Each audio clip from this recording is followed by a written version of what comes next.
So I'm here with screenwriter Christopher J. Moore. He's a film writer known for his newest film, End of the Road, starring Queen Latifah, Ludacris, and Beau Bridges. He's also an author that has released his fifth novel entitled Justifiable, which is a heart-wrenching story about a family and police brutality. We're going to get into that. Before we do, let's discuss when did you know screenwriting was something you wanted to pursue as a career? It's funny because, even though I'm born and raised in LA, and, I, I didn't even know you could do this for a living. You know what I mean? I was majoring in psychology, and, I grew up in LA, so we would come across actors all the time. It wasn't no real big deal. You go to parties and it's like you got NWA walking through the door back in the day. You got Wesley Snipes fresh off of, New Jack City, so you kind of would see these people all the time, but it wasn't like something you knew that you could do, and, I took a film class, I took a film class as an elective, and my mind was blown, and it was like one of those Forrest Gump moments. I don't know, like where you just know what you want to do with the rest of your life. You know what I mean? And yeah, I can remember it like it's just that I took this class, and it was just clear as day. But not that I want to be a screenwriter, that I want to make movies, because I always loved movies. So that I knew. I always, my whole family were all movie buffs, movie. So I took this class. And then at that time, you can, right, and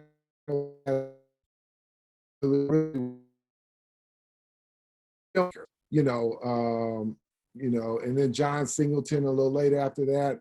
But yeah, it really kind of got me excited about the filmmaking process. And then within film school, you take a screenwriting class, and then I'm like, this is it. I know it. Oh, well, was your first film class that you took, was it in high school or was it in college? No, it was in college. It was like my junior year in college. So I was like getting ready to graduate, and I had to stop my graduation so I could double major before I had already went through the process of graduating. So I had to stop, and then I was so close to finishing in psychology.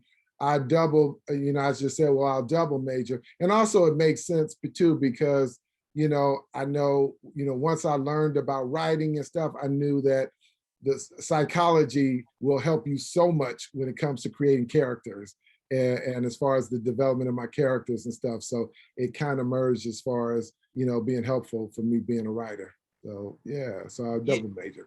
Yeah, I saw that you have 2 BA degrees and 2 masters from Cal State University Northridge. And I feel Yes. particularly in this age of social media, it's a lot of negativity associated with higher education. You have a lot of influencers like, Andrew Tate, who says that college is basically a scam. And you're saying that college helped you in your career path. Could you elaborate on that? You know what? I mean, it's interesting. Like, for me, like sometimes people think you just need to learn the thing to do. You know what I mean?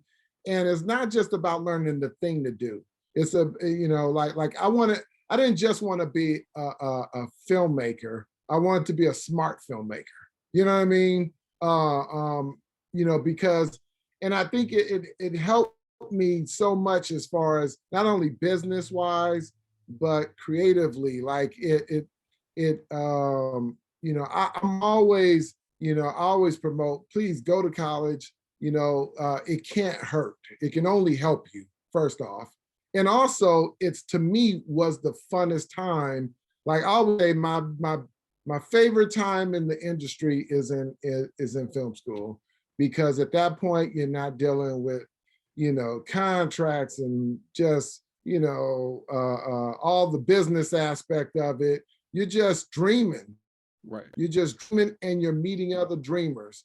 And in film school, it really is a place where you kind of find your tribe, the people that you'll kind of know and grow old with and continue to kind of, whether it's they read your script or whether, oh, now they're working at Disney. Let me shoot my script over at Disney, or, because typically, when you come out of film school, you have a nice group amount of people, but a lot of people will just go in a totally other, a completely different industry. And then you have some that will become executives for studios. You have some that will become agents, managers, editors, cinematographers, all these different things. So it kind of gives you, a lot of resources as far as the networking aspect of it, which is a huge part of the business. It's not just, be brilliant, write a great script. So much of it, is about who and relationships. Because you got to get somebody to read it.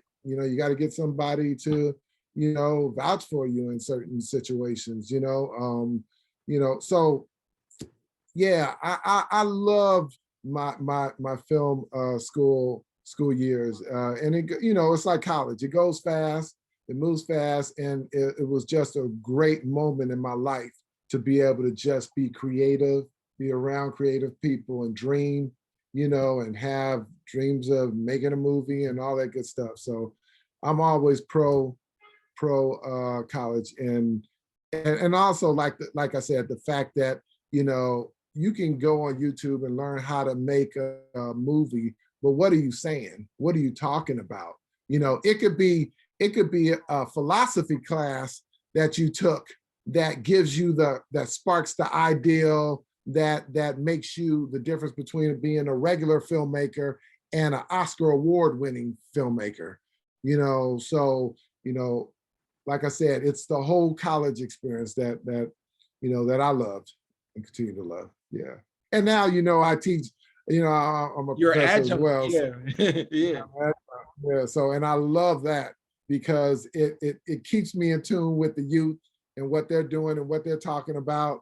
And also I continue to learn. I learn from them. I learn what they're doing and how, the industry is changing, and and it kind of keeps you on your toes. So, I do it for that reason as well. Yeah. Man, that's really a great answer.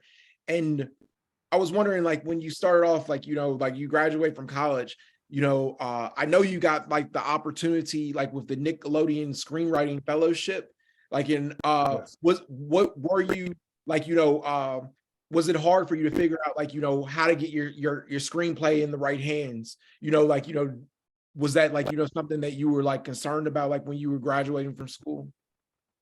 It really is kind of like the Wild Wild West a little bit. You don't, there's no method to it, you know what I mean? And the thing that I did that was smart, to pat myself on the back, I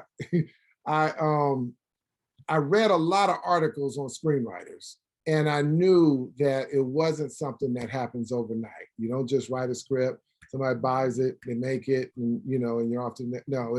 It's a journey. It's a long process. It takes a little bit of a miracle to get a movie made from scratch. Most screenwriters who you see with a bunch of credits, it's because they're able to hop on other people's movies that are already getting made and already written, and they're able to get like a co-writing credit kind of deal. But to write something from nothing to the point of it getting made, it's a long journey, and and it doesn't have to, and that doesn't mean everybody's journey is the same. Some people, they wrote a script, gave it to the right person, and boom, their journey is different. But I knew the majority of writers, it was a process. So I didn't expect to come out of film school and just expect things to just happen. I got out within 3 years. I won the Nickelodeon Fellowship Award, and that changed my life in a sense. It validated me that I had talent, gave me confidence that I knew, I was in the right area, expertise when it comes to this filmmaking thing, that I wasn't supposed to be a grip or a cameraman or something else, but it got me, like I said, it gave me the confidence to just keep writing, stay inspired, And that was kind of like a big deal for me, you know. And like I said, that happened 3 years out of college. So I was, you know, maybe like 2.5, like, you know, so it happened fairly fast. And I knew that that wasn't the norm. So I had perspective, you know, how lucky I was in that way. You say it happened kind of fast, but like, I'm sure like, there were periods like, where you face like, maybe like, wondering if like, this is what I should be doing. Like, how did you overcome those periods of doubt? Um, you know, like I said, I felt like I was pretty confident that I knew that this is what I should be doing. This is where my talent lied. You know what I mean? You know, you know, I've always been, my personality type, you know, has always been very, you know, if I set out to do something, I'm not gonna stop till I do it, you know. But trust me, over the years, you get to a point where you're like, maybe this movie ain't gonna get made.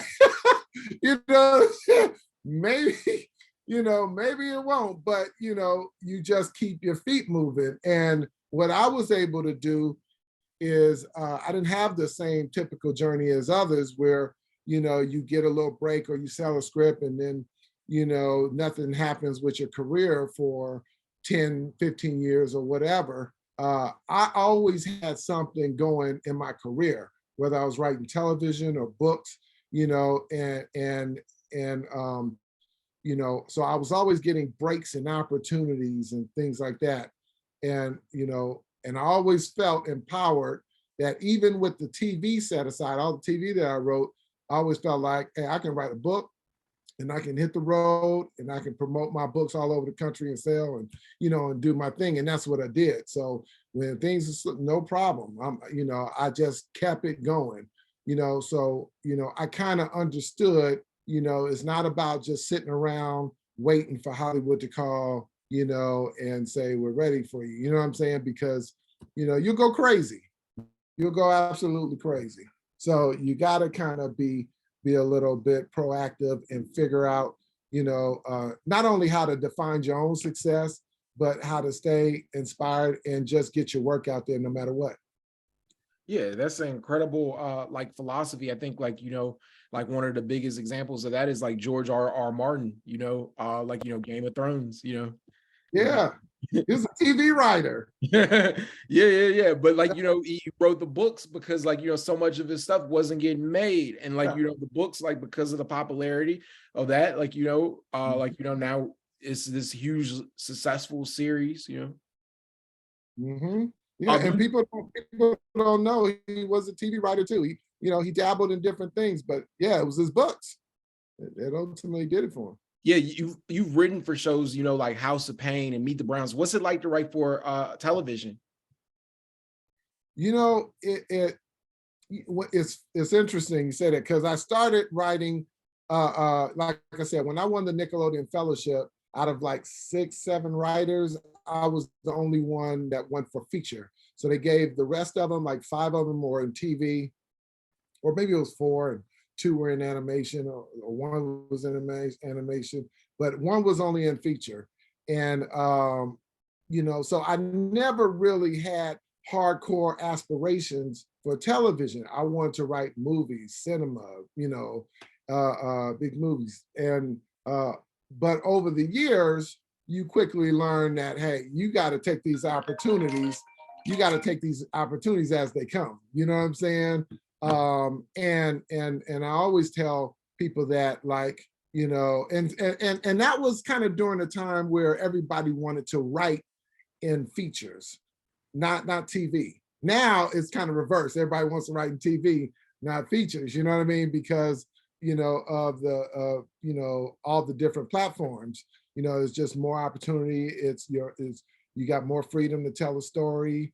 So different things like that. But I had you know gotten an opportunity. I was writing a feature, working with a producer named Ruben Cannon, and he just happened to say, "Hey, I'm going over to run Tyler Perry's studio. You know, we're gonna, you know, got to come up with a show."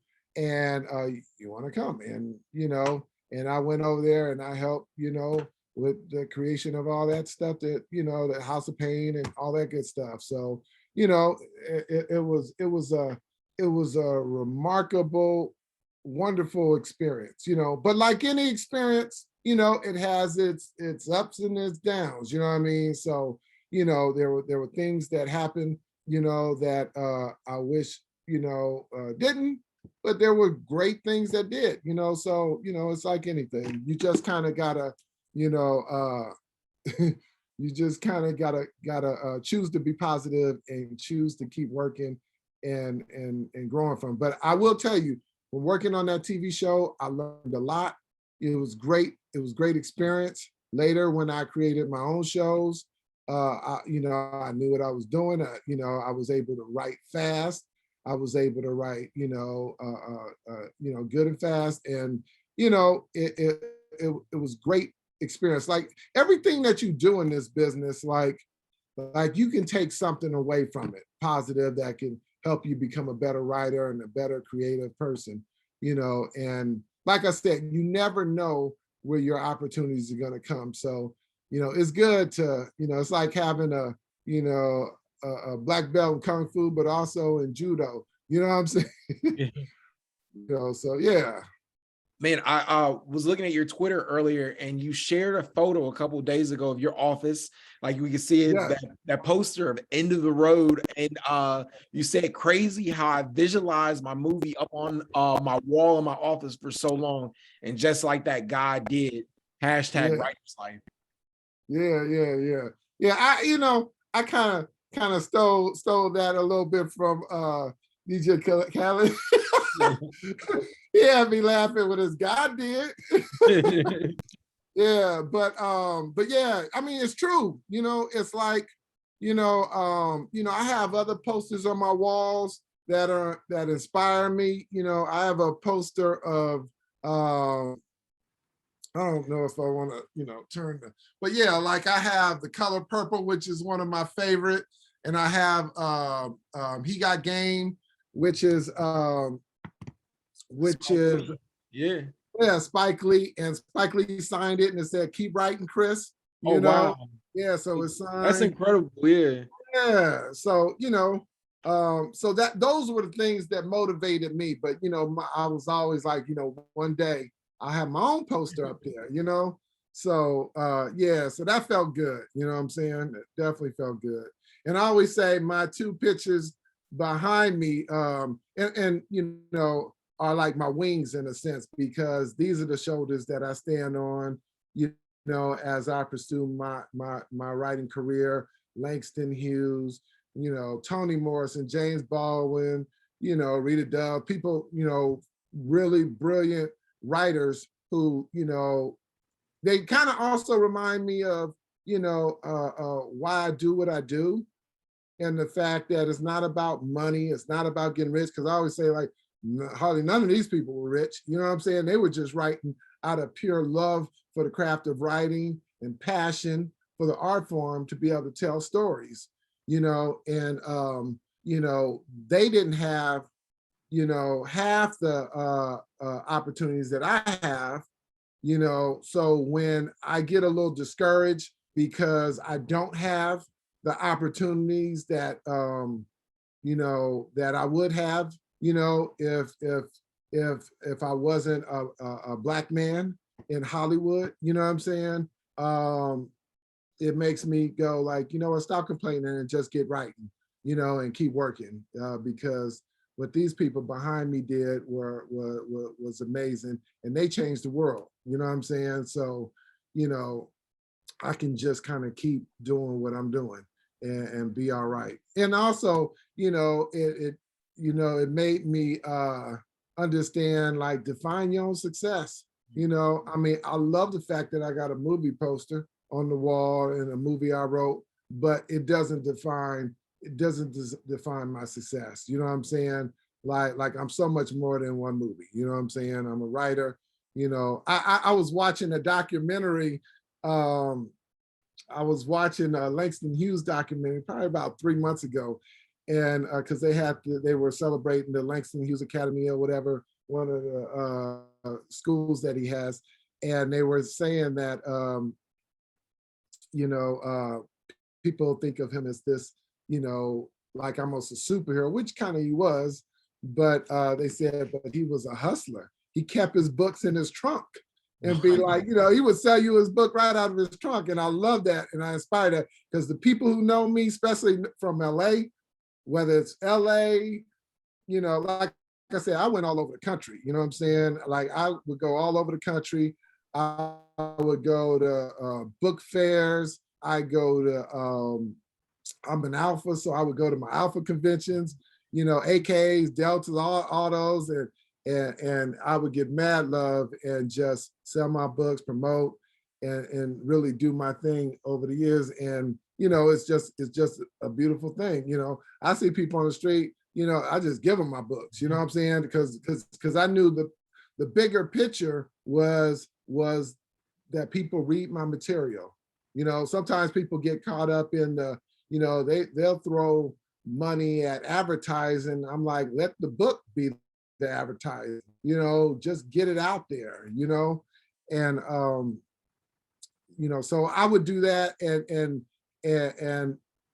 man, I would get so much love just from my books alone. You know, it just makes the movie icing on the cake. You know what I mean? Definitely. You know, end of the road, and Justifiable, the novel that you wrote, you know, they both have these common themes where about social justice. And I wanted to know, like, Mm-hmm. you know, when you're writing, like, you know, what is it that you hope that, you know, viewers or readers take from your work? You know, I want people, like I always kind of have like some kind of message. You know, I don't, you know, I want my stuff to be entertaining, of course, you know, but also I want to have some kind of message, something that's gonna maybe people open up their eyes to certain things, you know, whether it's the justice system, you know, whether it's about love, racism, it could be about anything. I write in, you know, sometimes people say what genre, you know, and I'm kind of in this thriller space a little bit, but at the same time, you know, I love suspense. I love drama. The script that I won the Nickelodeon Fellowship Award long time ago, like I literally, you know, it was a family drama. You know, it was a family drama, and then I would have to go through the drama of when I would meet with producers. They would say, "Can we make it more urban? Can we, you know, maybe somebody could, you know, have a gun?" And you know, and I'm like, "No, it's a family drama." So, you know, we're still waiting on that one to get made. But And you that know, was based off your own family, correct?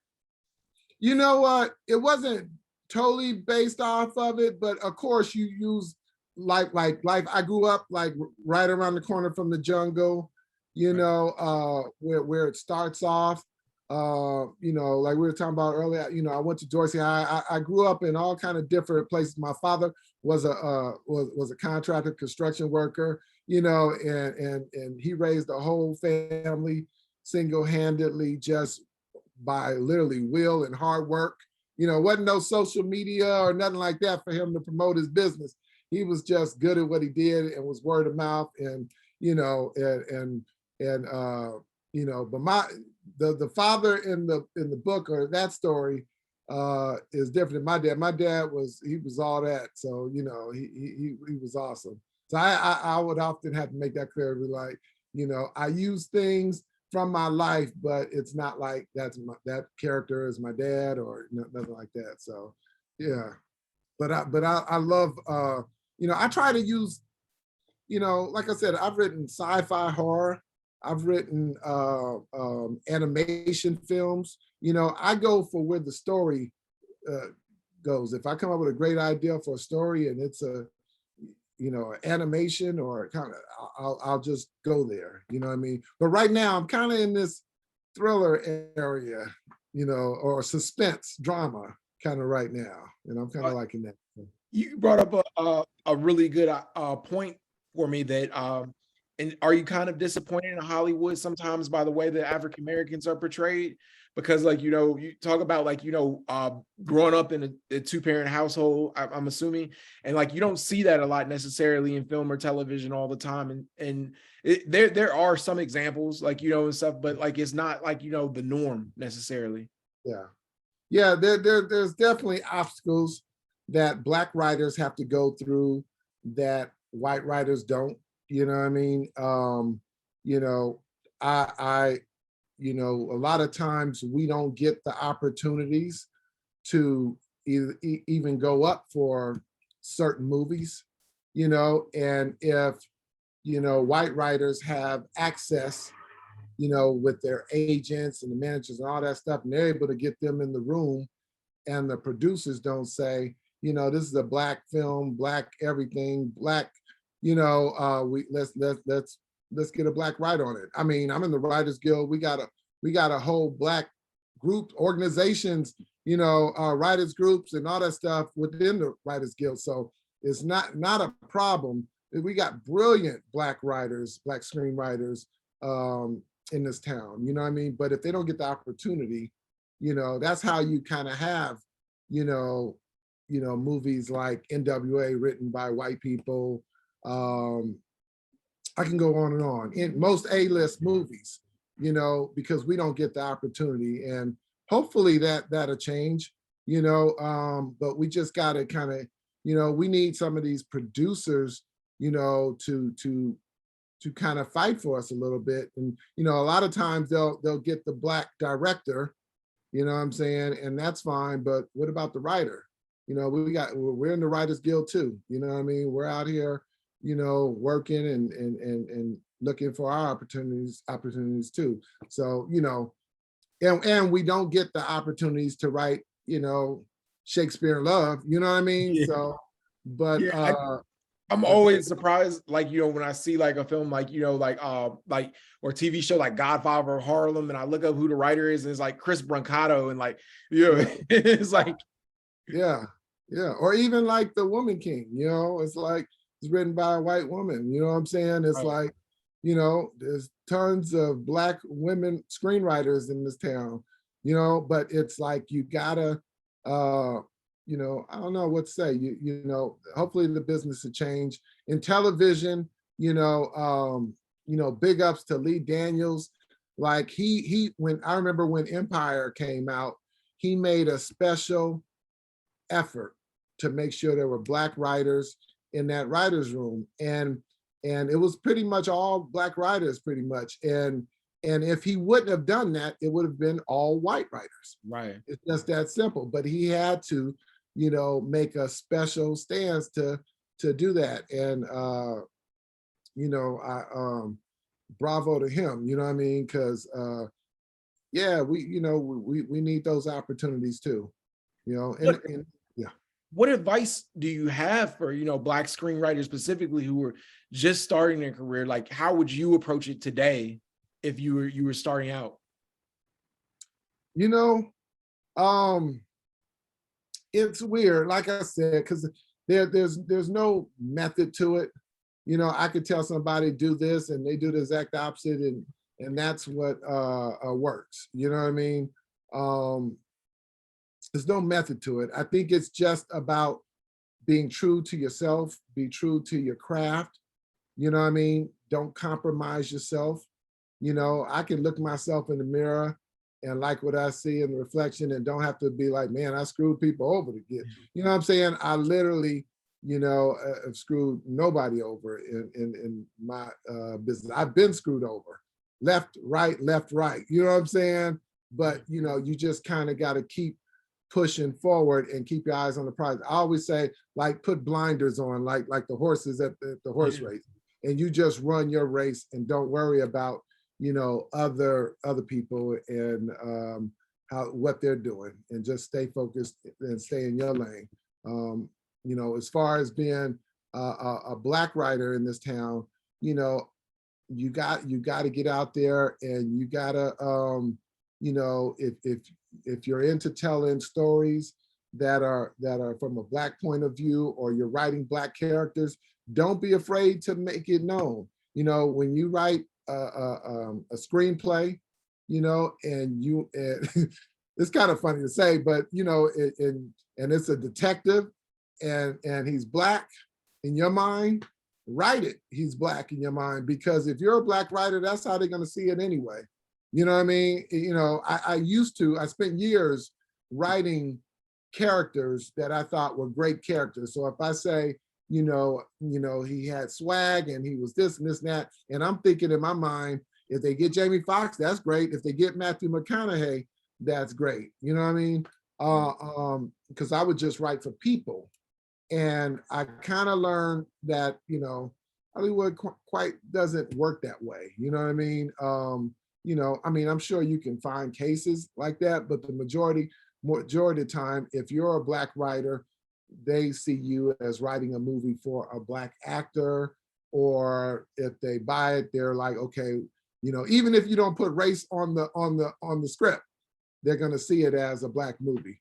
And I used to argue with my agent when it comes to TV shows, like, just send me, don't just send me out on the black shows, send me out on all the shows. But it's tough because it's so ingrained in the studio system how they view us. I'm kind of like, hey, I'm perfectly fine with writing for black people. I'm fine with writing for white people. I'll let that be their issues. But when I write a script, if I visualize it as, a black character, I'm gonna say it right on the script. Tall black man, da da da da, and because ultimately, as a writer, all you got is that first draft. You know what I'm saying? That's truly yours. And just don't be afraid to just really kind of express how you want the movie to be perceived, and hopefully, you'll catch a break. Man, it's excellent, man. Thank you so much for taking the time. Yeah, no,